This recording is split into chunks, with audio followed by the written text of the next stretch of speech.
Secara regulasi, pemerintah melalui Permenko Perekonomian sudah menegaskan kalau KUR mikro sampai 100 juta itu tanpa agunan tambahan. Juga yang ditagih lebih galak daripada yang minjemin. Nah, itu resikonya, teman-teman. Kenapa Kenang? Kenapa matamu?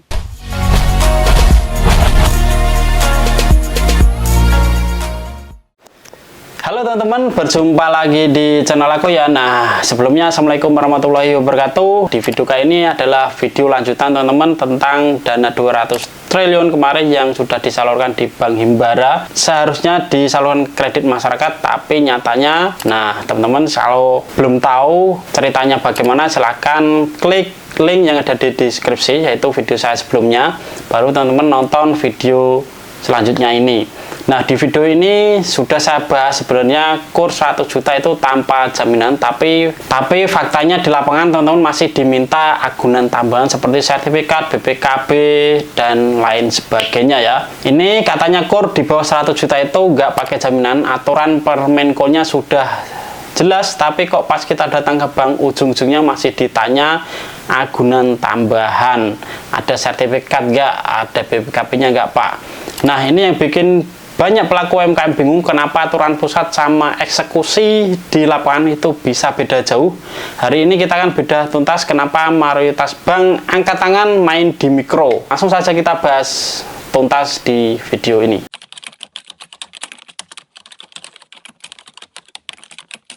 Nah, disclaimer, video ini adalah video edukasi agar masyarakat itu paham tentang peraturan KUR di tahun 2026. Secara regulasi, pemerintah melalui Permenko Perekonomian sudah menegaskan kalau KUR mikro sampai 100 juta itu tanpa agunan tambahan. Artinya jaminannya ya usaha itu sendiri. Tapi masalahnya bank punya hak prerogatif dalam menilai resiko.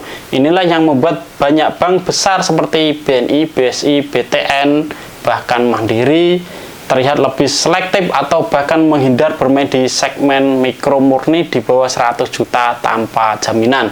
Jadi teman-teman tahu ya, kalau bank-bank Himbara yang saya sebutkan tadi itu rata-rata tidak mau mengambil resiko pinjaman KUR di bawah 100 juta. Nah, kalau di atas 100 juta kan memang harus pakai jaminan tambahan. Nah, kalau di bawah 100 itu tanpa jaminan, teman-teman. Itu adalah resikonya memang sangat tinggi. Jadi ya beberapa bank itu menghindar untuk cari kredit KUR di bawah 100 juta rupiah itu. Nah, sebenarnya di 100 juta bawah itu adalah segmen dari Bank BRI, teman-teman. Tapi kenyataannya di BRI juga masih meminta agunan tambahan. Itu kata teman-teman yang di lapangan masih banyak sekali yang meminta agunan tambahan KUR di bawah 100 juta rupiah. Yang saya katakan ini KUR ya, bukan Kopedes. Kalau KUR itu memang tanpa jaminan tambahan. Alasan pertama, bank yang tidak mau ambil resiko di segmen mikro, memang saat ini cuma BRI yang terlihat paling konsisten dan berani main di KUR mikro secara masif. Kenapa bank lain nggak seagresif itu? Nah, memang BRI itu mainnya di mikro ya. Kalau di bank-bank lain kayak Mandiri, terus BNI itu mainnya di korporasi besar, teman-teman. BSI juga mainnya di korporasi besar, jadi di mikro hanya BRI yang bermain di situ. Nah, BRI punya anak cabang juga sebenarnya di PNM, di Pegadaian, dan lain-lainnya. Karena operasional di mikro itu mahal, capek ngurusnya, dan bagi mereka lebih aman menyalurkan kredit yang sudah ada jaminan pastinya. Tanpa jaminan tambahan, bank merasa tidak punya pegangan kalau debitur macet. Saya sebagai marketing bank sendiri, kalau menyalurkan kredit tanpa jaminan 100 juta rupiah itu, kalau untuk nasabah baru juga mikir-mikir, teman-teman. Ini mikir-mikirnya kenapa, teman-teman? Yang pertama yaitu menilai karakter seseorang itu tidak bisa hanya sekali bertemu, dua kali bertemu, teman-teman. Harus butuh waktu, teman-teman. Karakter orangnya bagaimana, kita kan harus tahu. Banyak teman-teman yang dapat KUR itu tanpa jaminan juga banyak di lapangan, teman-teman. Rata-rata itu nasabah lama yang karakternya sudah dapat, karakternya bagus, untuk setorannya itu lancar dan tidak ada kendala. Nah, itu biasanya bank mempunyai list nasabah yang mempunyai karakter yang bagus dan setorannya bagus, teman-teman. Itu biasanya dikasih KUR tanpa jaminan, teman-teman. Kalau teman-teman masih baru, masih mulai bermulai jadi bisnis ngambil yang pertama itu rata-rata bank nggak pada berani, teman-teman. BRI sekalipun kalau ditanya tanpa jaminan, sama pinjam 100 juta, nah, orang baru pasti juga mikir-mikir marketingnya, itu resikonya sangat tinggi. Itu alasannya. Alasan kedua yang paling krusial adalah resiko NPL, non performing loan, alias kredit macet, teman-teman. Nah, kalau nggak ada jaminannya, mereka kan seenaknya bayarnya. Contoh saja sederhana, teman-teman. Teman-teman minjemin duit ke teman, nagihnya kan juga susah, itu kan tanpa jaminan. Walaupun cuma 100.000, itu juga nagihnya juga kadang-kadang juga yang ditagih lebih galak daripada yang minjemin. Nah, itu resikonya, teman-teman. Menyalurkan kredit tanpa jaminan itu ibarat melepas burung tanpa tali, kalau terbang ya hilang. Pak, kenapa cicilan bulan ini belum masuk? Kenapa, Kenang? Kenapa matamun? Kita lihat contoh nyata saat ini NPL di sektor kur mikro memang sedang jadi sorotan, bahkan di Bank BRI sekalipun angkanya sempat merangkak naik. Kenapa? Satu, target penyaluran yang terlalu tinggi dari pemerintah memaksa petugas bank kejar tayang.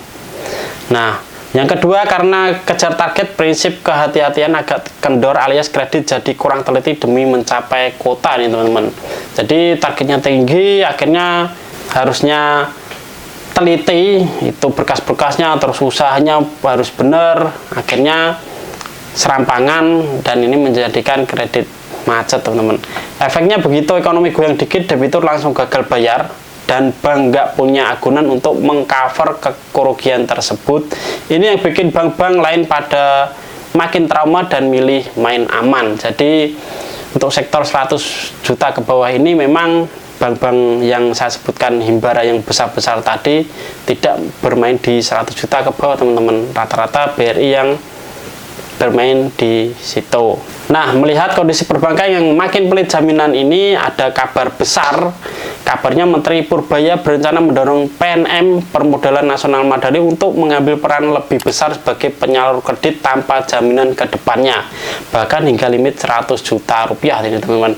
Jadi ke depan BRI kalau nggak berani, ini pemerintah melalui Pak Purbaya itu akan mengambil alih PNM. PNM kan bersinggungan langsung dengan kredit mikro yang selama ini tanpa jaminan. Kita tahu ibu-ibu yang minjem 2 juta, 5 juta itu tanpa jaminan. Nah, ini akan disuntik, teman-teman, oleh dana dari pemerintah untuk menyalurkan kredit kur nanti hingga 100 juta rupiah tanpa jaminan. Karena bank-bank yang lain itu tidak berani, ya udah akhirnya pemerintah akan mengambil alih PNM. Semoga ini Pak Purbaya nanti berhasil, dan teman-teman yang saat ini kesulitan mengambil kredit mikro 100 juta ke bawah, solusinya adalah nanti ke depan ke PNM. Nanti akan saya update di channel ini, teman-teman, kalau sudah diakusi ya oleh pemerintah melalui Pak Purbaya ini. Kenapa PNM? Karena PNM punya sistem tanggung renteng dan pendampingan yang lebih ketat dibanding bank umum. Mereka terbiasa jemput bola ke akar rumput. Kalau rencana ini jalan, PNM bagi jadi ujung tombak UMKM yang selama ini ditolak bank karena nggak punya sertifikat. Jadi buat teman-teman yang masih dipersulit pinjaman kur di bawah 100 juta karena masalah jaminan, kalian nggak sendirian. Kondisi perbankan memang lagi sangat hati-hati di tahun 2026 ini karena angka kredit macet yang tinggi. Kita tahu ya, Bank ABC, bank swasta sebelah, yang menerapkan kredit itu sangat hati-hati, NPL-nya naik, teman-teman. Apalagi yang tanpa jaminan ini. Nah, kita tunggu saja bagaimana eksekusi kebijakan PNM ini nantinya, apakah bakal lebih mudah atau sama saja. Bagaimana nih pendapat teman-teman? Apakah PNM nanti sebagai ujung tombak untuk solusi teman-teman yang ingin pinjam kredit kur tanpa jaminan dengan 100 juta ke bawah? Tulis pendapat teman-teman di kolom komentar ya, dan jangan lupa untuk selalu like, komen di bawah jika ada pertanyaan, dan tentu saja subscribe channel ini agar lebih berkembang, dan saya bersemangat lagi untuk membuat konten-konten edukatif lainnya. Jika ada salah, mohon maaf. Jangan lupa sholat 5 waktu, itu yang paling utama. Kita ketemu lagi di episode selanjutnya dengan pembahasan yang tidak kalah menarik lainnya. Terima kasih. Wassalamualaikum warahmatullahi wabarakatuh.